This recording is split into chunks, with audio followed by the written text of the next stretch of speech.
দুনিয়াতে আমাদের কোনো কিছু মনোপুত না হইলে আমরা আন্দোলন করি, আছে না নাই? এই যে বাংলাদেশে এখন আন্দোলন চলতেছে দেখেন না, একদিন এক এক আন্দোলন চলে না বাংলাদেশে।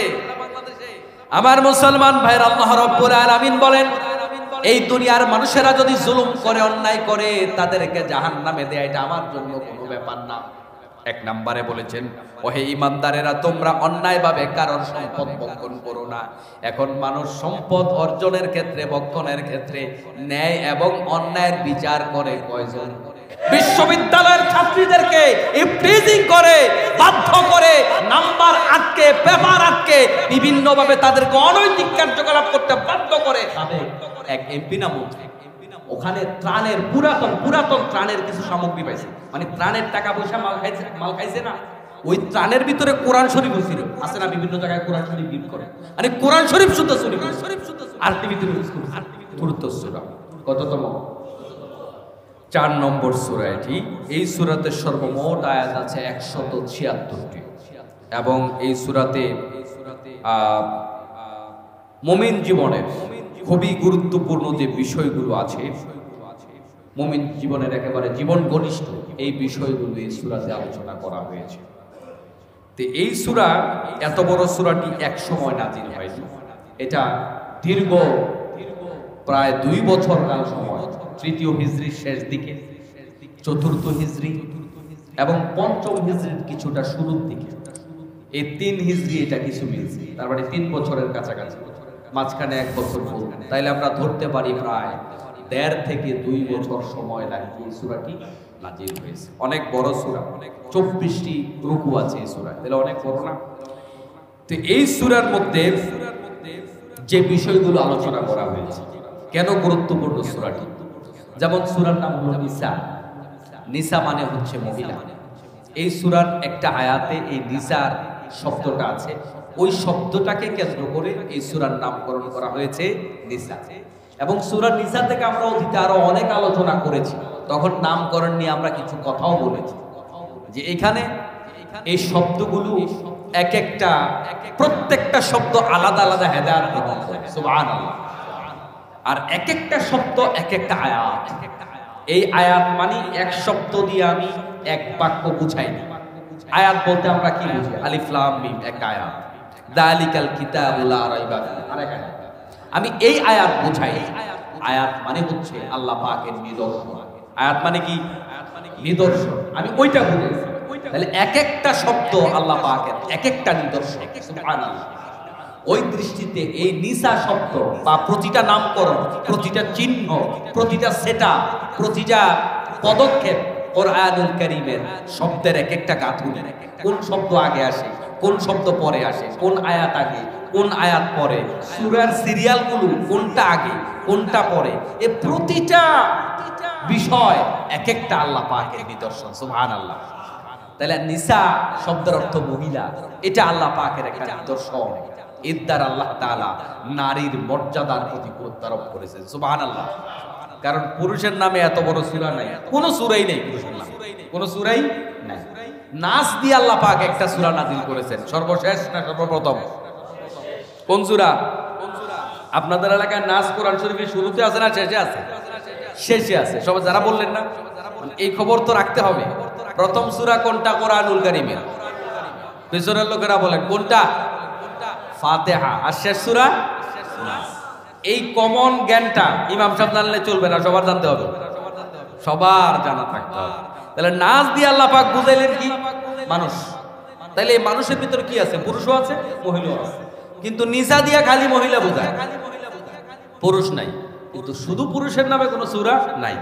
আর শুধু পুরুষের নামে সূরা তো নাই, নারীর নামে সূরা যেটা দিছে বিশাল বড় সূরা।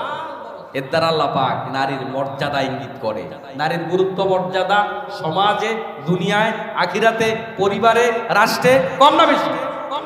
বেশি। আল্লাহ পাক বুঝায় এই নারী, এই যে এত বড় সূরা, এই নারী যদি ভালো হয় এটার বিশাল বড় উপকার আছে। আর নারী যদি খারাপ হয় তাহলে 12টা বাজায় ছাড়বে, আন্দোলন করেও দৌড়াইতে পারবে। কথা বুঝেন নাই? এটা খুব জঘন্য ব্যাপার, অনেক বড় বিষয়। আল্লাহ পাক এটা বোঝায়, সুবহানাল্লাহ। এই সূরাতে নারী সংক্রান্ত বিষয় আলোচনা হয়েছে, এতিমদের বিষয় আলোচনা হয়েছে, উত্তরাধিকারী আইন নিয়ে আলোচনা হয়েছে, বিবাহ নিয়ে আলোচনা হয়েছে, পারস্পরিক অধিকার মানবাধিকার নিয়ে আলোচনা হয়েছে, পরিবার নিয়ে আলোচনা হয়েছে, মদিনার বিভিন্ন সম্প্রদায় নিয়ে আলোচনা হয়েছে, মুনাফিকদের নিয়ে আলোচনা হয়েছে, কাফেরদের নিয়ে আলোচনা হয়েছে, মুশরিকদের নিয়ে আলোচনা হয়েছে এবং কাফের মুশরিক অন্যান্য লোকদের সাথে কূটনৈতিক সম্পর্ক কি হবে এটা নিয়ে আলোচনা হয়েছে। তাহলে একটা সূরা চিন্তা করে দেখেন, এত বিষয় নিয়ে আল্লাহ পাক এই এক সূরায় আলোচনা করেছেন। সুবহানাল্লাহ। আমার মুসলমান ভাইরা, এবার আসুন আল্লাহ তাআলা কি বলছে আমরা শুনি। ইয়া আইয়ুহাল্লাযীনা আমানু, ওহে তোমরা যারা ঈমান এনেছো, লা তাকুলু আমওয়ালাকুম বাইনাকুম বিল বাতিল, তোমরা অন্যায়ভাবে একে অপরের সম্পদ ভক্ষণ করো না। ইল্লা আন তাকুনু তিজারাতান আন তারাদিম মিনকুম, হ্যাঁ তোমরা একে অপরের সম্পদ ভক্ষণ করতে পারবে, সেটা ব্যবসায়িক নিয়মে একে অপরের সাথে ব্যবসা বাণিজ্য করে একজনের সম্পদ আর একজন ভাগীদার হতে পারবে, সেখানে লাভবান হতে পারবে, আর সেটা হবে সন্তুষ্ট চিত্তে। কি চিত্তে? ফাঁকিবাজির ব্যবসা না, সন্তুষ্ট চিত্তে। তারপরে আল্লাহ পাক বললেন ওয়ালা তাকতুলু আনফুসাকুম, তোমরা নিজেদেরকে হত্যা করো না। ইন্নাল্লাহা কানা বিকুম রহিমা, আল্লাহ রাব্বুল আলামিন বললেন, আল্লাহ তাআলা নিশ্চয় জেনে রাখো আল্লাহ তোমাদের প্রতি মেহেরবান, তোমাদের প্রতি দয়ালু। ওয়ামান ইয়াফআল যালিকা উদওয়ানা ওয়া যুলমান ফাসাউফা নুসলিহি নারা, যে ব্যক্তি জুলুম এবং বাড়াবাড়ি করবে, আল্লাহ রাব্বুল আলামিন এমনটি যারা করবে তাদের ব্যাপারে বলেন আমি অবশ্যই তাদেরকে জাহান্নামের আগুনের মধ্যে নিক্ষেপ করব। ওয়া কানা যালিকা আলাল্লাহি ইয়াসীরা, আর এটা আল্লাহ তাআলার জন্য অত্যন্ত সহজ। আল্লাহ রাব্বুল আলামিনের কাছে আন্দোলন সংগ্রাম কইরা কোনো কাজ হবে না। দুনিয়াতে আমাদের কোনো কিছু মনোপুত না হইলে আমরা আন্দোলন করি, আছে না নাই? এই যে বাংলাদেশে এখন আন্দোলন চলতেছে দেখেন না, এক এক দিন এক এক আন্দোলন চলে না বাংলাদেশে। আমার মুসলমান ভাইরা, আল্লাহ রাব্বুল আলামিন বলেন এই দুনিয়ার মানুষেরা যদি জুলুম করে, অন্যায় করে, তাদেরকে জাহান্নামে দেয়, এটা আমার জন্য কোনো ব্যাপার না। এক নম্বরে বলেছেন ওহে ঈমানদারেরা, তোমরা অন্যায়ভাবে কারোর সম্পদ ভক্ষণ করো না। এখন মানুষ সম্পদ অর্জনের ক্ষেত্রে, ভক্ষণের ক্ষেত্রে ন্যায় এবং অন্যায়ের বিচার করে কয়জন? কয়জনে বিচার করে? আপনি কি বলেন? এই যে বাংলাদেশে এখন, গত জুমায় বলেছিলাম যে আমরা এখন সুশীল বেড়ে গেছে, কয়েস দেখো কেমনে মাদ্রাসার প্রিন্সিপাল, স্কুলের কলেজের বিভিন্ন অধ্যক্ষ, সুপার প্রিন্সিপাল এদেরকে টেনে হেসড়ে পদত্যাগ করতে বাধ্য করে। আহারে কত বড় বেয়াদব বলেন, আফসোস লীগ বলে না? বলে তো। কিন্তু আপনি খেয়াল করে দেখেন, এখন যদি দুর্নীতি দমন কমিশন সিরিয়াসলি নিরপেক্ষভাবে দুর্নীতির অভিযান চালায়, বাংলাদেশে যত কওমি মাদ্রাসা বলেন, সরকারি মাদ্রাসা বলেন, আলিয়া বলেন, স্কুল বলেন, কলেজ বলেন, বিশ্ববিদ্যালয় বলেন, অন্যগুলাকে বাদ দেন, প্রত্যেকটা প্রতিষ্ঠান প্রধানকে যদি দুর্নীতি দমন কমিশন ধরে, 90% শিক্ষক পাবেন দুর্নীতিগ্রস্ত। কত পার্সেন্ট? বিশ্বাস হয় না আপনাদের? 90%। এক্ষেত্রে কি আমি মোল্লা বাদ দিয়া বলছি না? মোল্লা বাদ দিয়া বলছি, তবে কওমি মাদ্রাসা বাদ দিয়া বলছি, কোনটা বাদ দিয়ে বলি না। ভিতরগত অবস্থা খুব খারাপ। এখন শিক্ষককে ছাত্ররা পিটায়, কিলায়, আফসোস করেন আপনি? কিলাচ্ছে কেন? আমরা তো ওই শিক্ষকদের কাছে পড়েছি যেই শিক্ষকরা আমাদেরকে এমন ভাবে শিখিয়েছে, আমরা ঢিলা নিয়া, এখনকার মতো টিস্যু তো ছিল না, ঢিলা নিয়া, বট্টা নিয়া, জুতা নিয়া শিক্ষকদের জন্য বাথরুমের সামনে আমরা দাঁড়িয়েছিলাম। এখন ছাত্ররা দাঁড়ায় থাকে না কেন? এটা শিখাবে কে? এটা শিখানোর দায়িত্ব কার? শিক্ষক নিজেকে পচা নোংরা রাজনীতিতে লিপ্ত করেছে। শিক্ষক নিজেকে উলঙ্গপনা, বেহাপনায় লিপ্ত করেছে। শিক্ষক, তার ছাত্র খুন হয়ে যায়, ওই খুনের সহযোগী শিক্ষক। শিক্ষকের সামনে উলঙ্গপনা হয়, বেহাপনা হয়, ওই শিক্ষক তার সহযোগী। বিশ্ববিদ্যালয়ের ছাত্রীদেরকে ইমপ্রিজিং করে, বাধ্য করে, নাম্বার আটকে, পেপার আটকে, বিভিন্নভাবে তাদেরকে অনৈতিক কার্যকলাপ করতে বাধ্য করে। এখন ওই ছাত্র ছাত্রীরা শিক্ষককে সালাম দিবে না পিটাবে? ওই পিটানোর কাজ, এই পিটানো শিখাইছে কে? শিক্ষকরাই তো শিখাইছে। যেই শিক্ষক দুর্নীতির মাধ্যমে নিয়োগ হয়েছে, এটা কি ছাত্ররা জানে না? যে আমাদের এই শিক্ষক বেশি তালের না। একটা শিক্ষক হঠাৎ করে ভিসি হয় না, হঠাৎ করে প্রিন্সিপাল হয় না। সে অতীতে এই প্রতিষ্ঠানে 10 বছর শিক্ষকতা করেছে, 5 বছর শিক্ষকতা করেছে। এখন ছাত্র মেধাবী হোক আর গাদা হোক, ছাত্র কিন্তু খুব ভালোভাবে বুঝে আমাদের শিক্ষক কোনটা ভালো, বুঝে কিনা।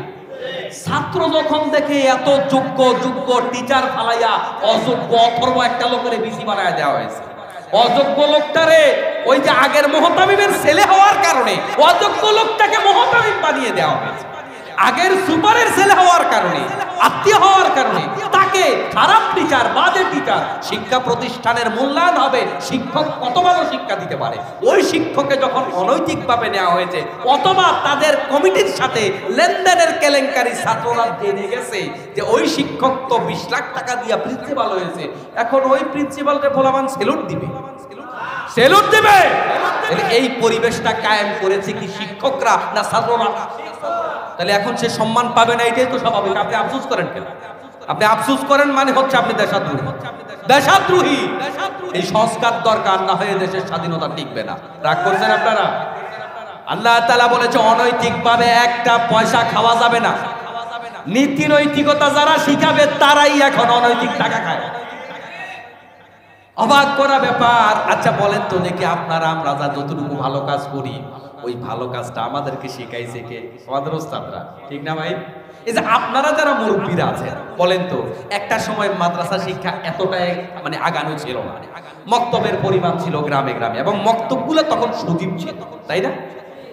ওই যে মক্তবগুলো সজীব ছিল, বলেন তো কাউকে সালাম দেয়া, আদব রক্ষা করে চলা, বড়দেরকে দেখলে সাইকেল থেকে নেমে যাওয়া, তারপরে বড়দের সামনে দিয়ে তাড়াহুড়া করে হেঁটে না যাওয়া, বড়দেরকে অসম্মান না করা, পিতামাতাকে সম্মান করা, পিতামাতার সাথে ভালো ব্যবহার করা, এই নৈতিক কথাগুলো আপনি আমি কোথায় শিখছি বলেন তো?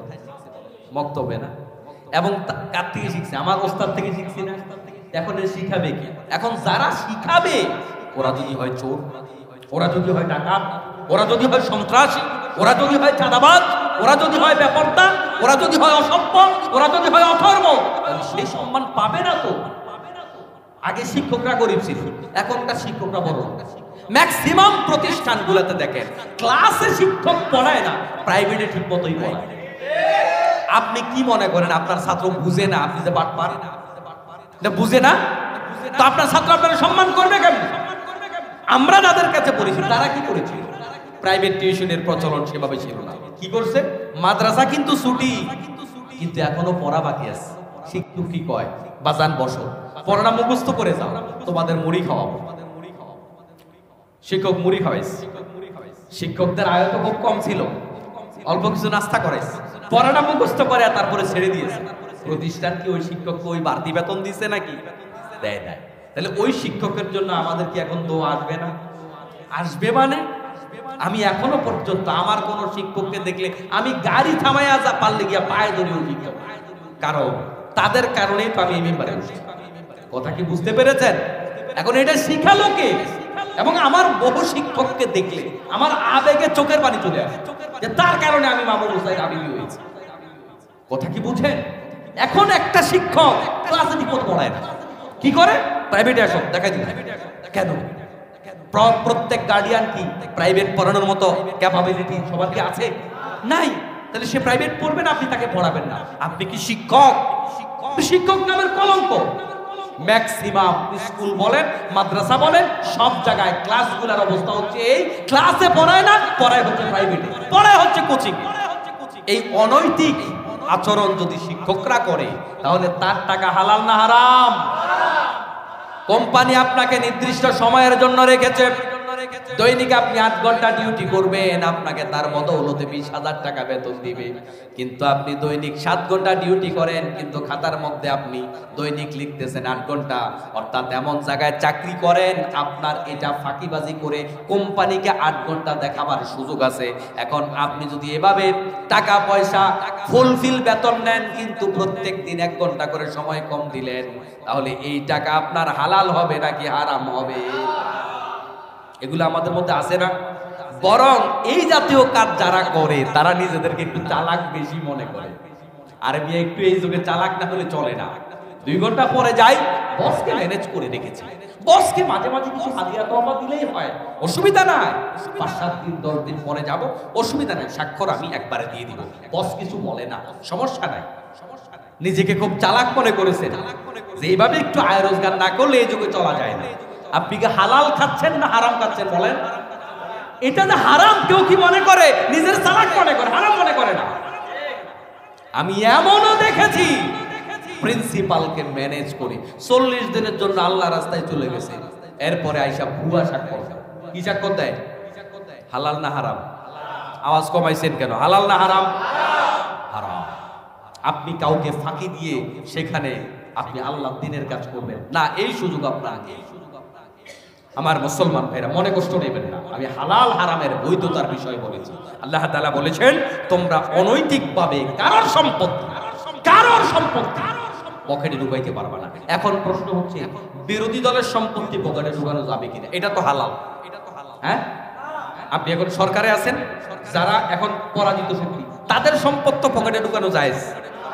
যারা এতদিন দখল দিছে মোটামুটি, আমি এখন দখল দিয়া ওই জায়গাগুলো দখল করে নেব, এটা হালাল?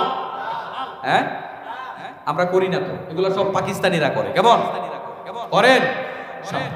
সাবধান, সুবহান নামাজ পড়ে লাভ নাই। সবার আগে হালাল হারাম মনে রাখবেন।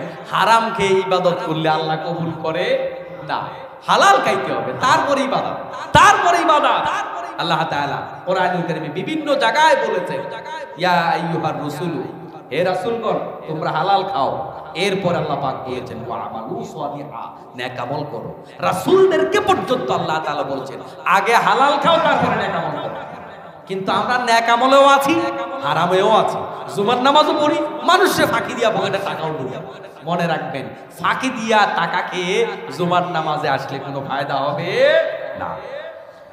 আমার মুসলমান ভাইয়েরা, এরপর আল্লাহ পাক 2 নম্বরে বললেন, 1 নম্বরে বলছেন যে তোমরা অন্যায়ভাবে কারোর সম্পদ ভক্ষণ করো না, ইল্লা আন তাকুনা তিজারাতান আন তারাদিম মিনকুম, তবে তোমরা পরস্পর সম্পর্কের ভিত্তিতে, ব্যবসায়িক ভিত্তিতে, তারপর পরস্পর মুআমালাতের ভিত্তিতে, সন্তুষ্টির ভিত্তিতে যদি তোমরা টাকা পয়সা কামাই করো তাহলে তোমাদের এতে কোনো অসুবিধা নাই।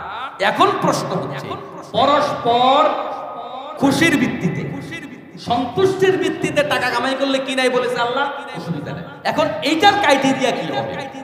এখন আপনি একজন লোকের ঘোষ দিয়া খুশি কইরা আপনি একটা কাজ আদায় করে নিলেন, আপনিও খুশি সেও খুশি।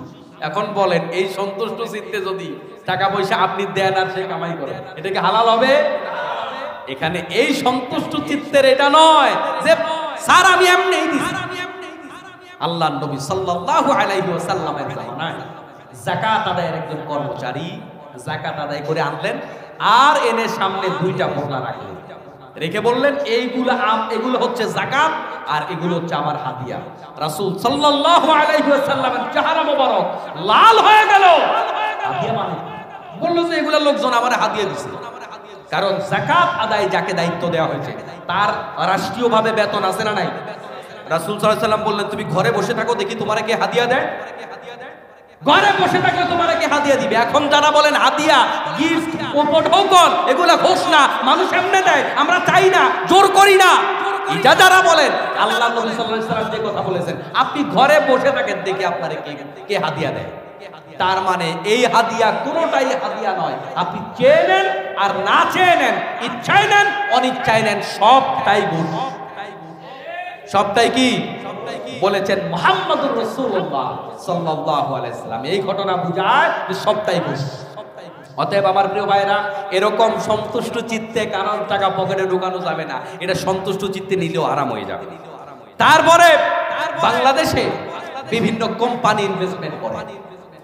এখন এই যে ডেস্টিনি, তারপরে আরো কি কি আছে না, এগুলো আসে।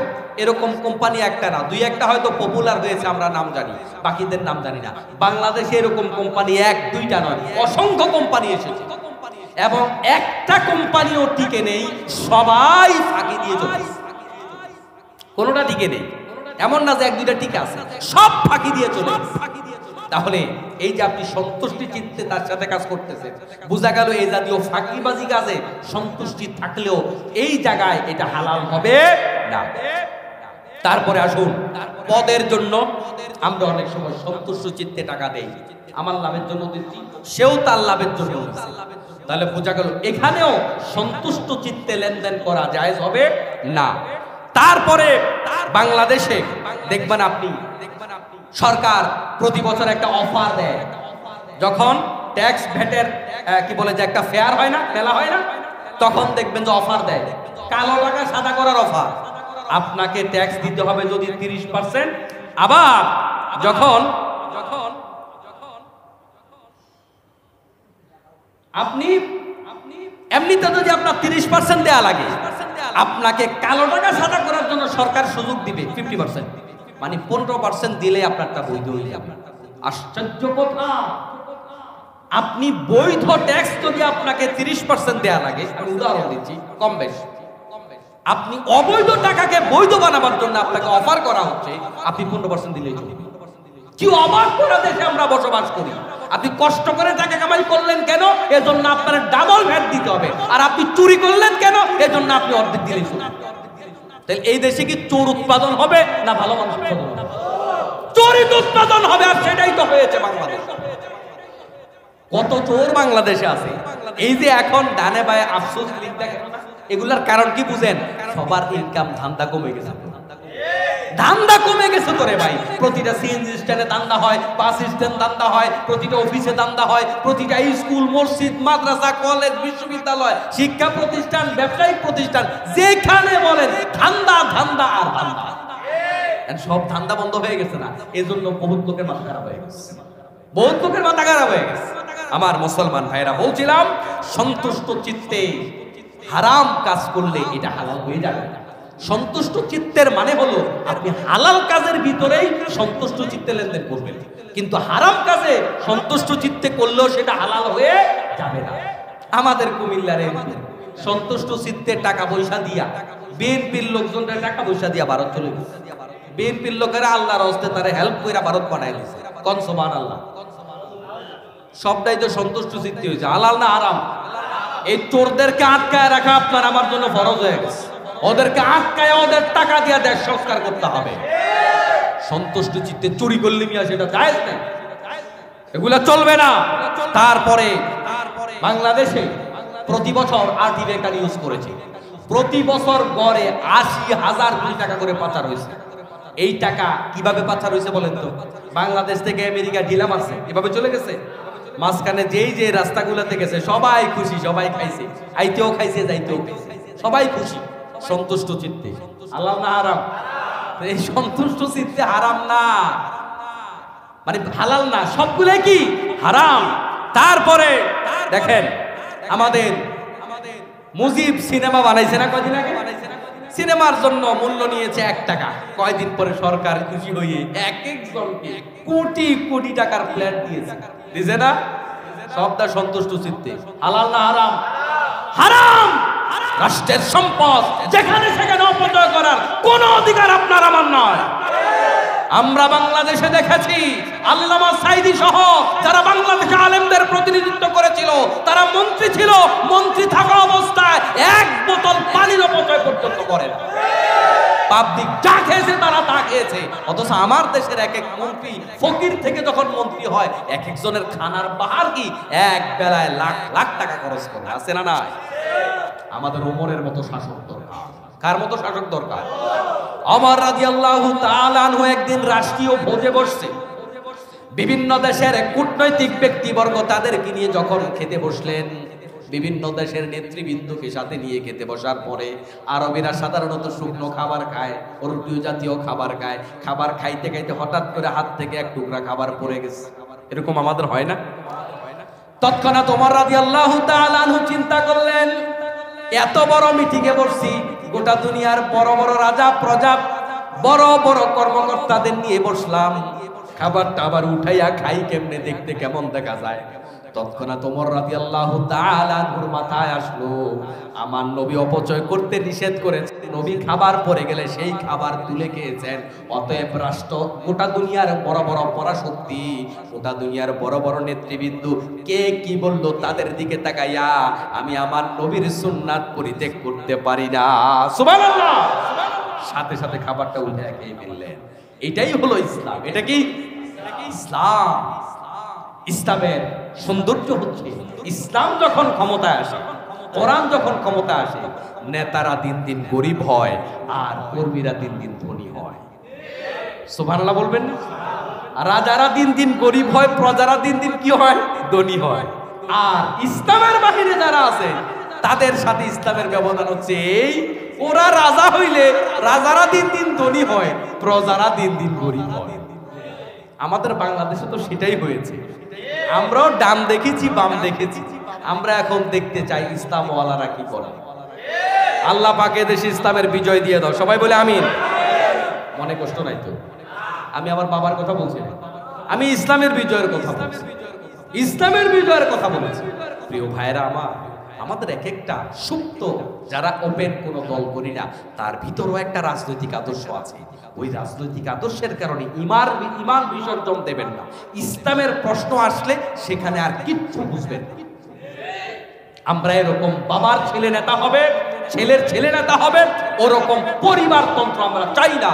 আমরা চাই যোগ্য লোক আমার দেশের নেতা হবে। ডক্টর ইউনূসের একটা জিনিস আমার খুব ভালো লেগেছে। উনি বললেন নিজের জন্য কিছু করা হ্যাপিনেস, নাকি পরের জন্য কিছু করা এটা সুপার হ্যাপিনেস। সুবহানাল্লাহ। আমি মুগ্ধ হই। এই লোকটা তো আমার আপনার তো মাদ্রাসায় পড়ুয়া, ইসলামী শিক্ষা, কিন্তু একটা টাকা তার নিজের জন্য কোথাও সে জমা রাখে নাই। যা কামাই করে হাজার হাজার কোটি টাকা সব জনগণের জন্য বিভিন্ন ট্রাস্টে সে দিয়ে দেয়। এটা আপনি আমিও কিন্তু পারবো না। দূরের থেকে সমালোচনা করা সহজ, দূরের থেকে সুদখোর বলা সহজ। আপনি 2000 কোটি টাকা কামাই করে আপনার নামে না রেখে দিয়ে দেন, দেখি পারবেন? আমি পারবো? আমার টাকা তো আমি আমার নামে রাখি, বোন নামও তো রাখি, আমারটা আমার। কিন্তু এই লোকটা এই বয়সে সেও এই বিশাল অঙ্কের টাকা জনগণের জন্য খরচ করে দেয়। এটা আমাদের জন্য একটা শিক্ষা। আসলেই কিন্তু আসলেই কি মানুষের জন্য খরচ করার যে মজাটা, আপনি আপনার জন্য খরচ করবেন, এই মজা সাময়িক। মানুষের জন্য যখন খরচ করবেন এই মজাটা স্থায়ী। সুবহানাল্লাহ। আল্লাহ তুমি আমাদেরকে এরকম হৃদয় দান করো, সবাই বলে আমিন। আমার মুসলমান ভাইরা, তাহলে বলছিলাম সন্তুষ্ট চিত্তে অবৈধ কাজ করে টাকা কামাই করা যাবে না। আমাদের সমাজটা যে নষ্ট হয়ে গেছে, দেখেন গতকালকে সম্ভবত একটা নিউজ দেখেছিলাম, সাবেক এক এমপি না মন্ত্রী, ওখানে ত্রাণের পুরাতন ত্রাণের কিছু সামগ্রী পাইছে, মানে ত্রাণের টাকা পয়সা মাল খাইছে না, ওই ত্রাণের ভিতরে কোরআন শরীফ ছিল, আছে না বিভিন্ন জায়গায় কোরআন শরীফ বিল করে, মানে কোরআন শরীফ শুদ্ধ চুরি করে, আর টিভিতে ইউজ করে কোরআন শরীফ সহ চুরি করে।